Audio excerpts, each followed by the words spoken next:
आत्मा और परमात्मा का मिलन भारतीय दर्शन, विशेष रूप से वेदांत, उपनिषद और भक्ति मार्ग का एक महत्वपूर्ण विषय है। इसे मोक्ष, कैवली या आत्म साक्षात्कार भी कहा जाता है। ये मिलन तब होता है जब आत्माजीव अपने सांसारिक बंधनों से मुक्त होकर परमात्मा में विलीन हो जाती है। आत्मा और परमात्मा का संबंध। इन अद्वैत वेदांत इस दर्शन के अनुसार आत्मा और परमात्मा मूल रूप से एक ही हैं। जीव अचान माया के कारण खुद को अलग मानता है, लेकिन ज्ञान प्राप्त होने पर उसे अपनी वास्तविकता का अनुभव होता है। अहम ब्रह्मास्मि हूं। डा द्वैत वेदांत इस मत में आत्मा और परमात्मा को अलग माना गया है। जीव भगवान का शाश्वत भक्त है और केवल प्रेम व भक्ति से वह परमात्मा की कृपा प्राप्त कर सकता है।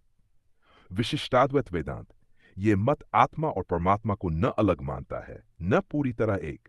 आत्मा परमात्मा का एक अंश है और पूर्ण समर्पण से वह परमात्मा से मिल सकती है।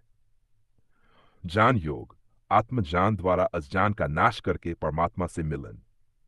भक्ति योग, प्रेम और श्रद्धा से ईश्वर में लीन होना।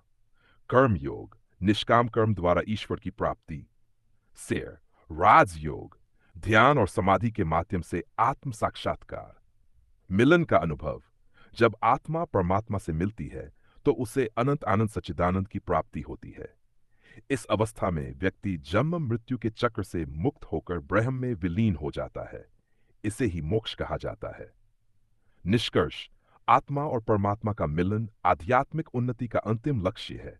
इसे भक्ति, ज्ञान, ध्यान और कर्म के माध्यम से प्राप्त किया जा सकता है।